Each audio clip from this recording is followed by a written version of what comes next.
All right, I wanted to give another update on something I've done with the visual tracking. Um, I've kind of switched fundamentally to a different topic.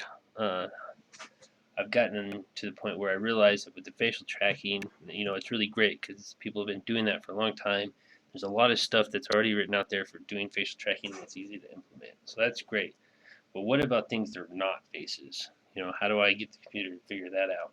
Using the same ideas like with feeding the pictures in. So that's what this is about. This is kind of fundamentally kind of a cool thing that happened. So I have two folders that I decided that these are my two things that we're going to start with. So I have a dog. So I grabbed a picture of one of my daughter's dogs, and I took like 90 pictures of it and just called the folder dog. And then I grabbed one of my daughter's horse toys and then did the same thing.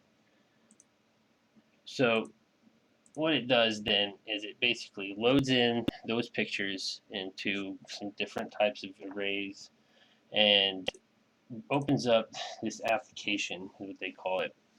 And inside here, I can run different types of analysis on the data set.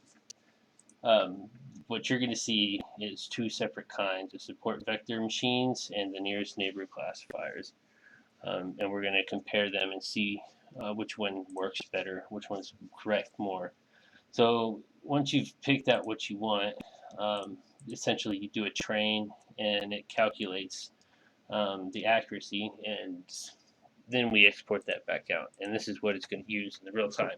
So let's just get straight to that. So the first thing that you're going to see is the the KNN algorithm, and it's going to show you the probability of how correct it feels that it is. So here we go.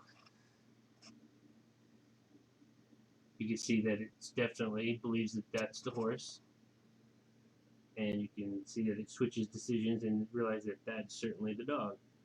And you can see the probability jump between the two as the camera sees both of them. So the dog and the horse. So the other thing is now let's take a peek at the two different algorithms running at the same time and see how they coincide with each other. So they both agree that it's a horse.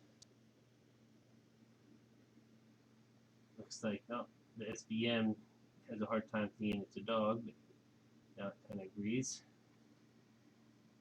And then back to horse.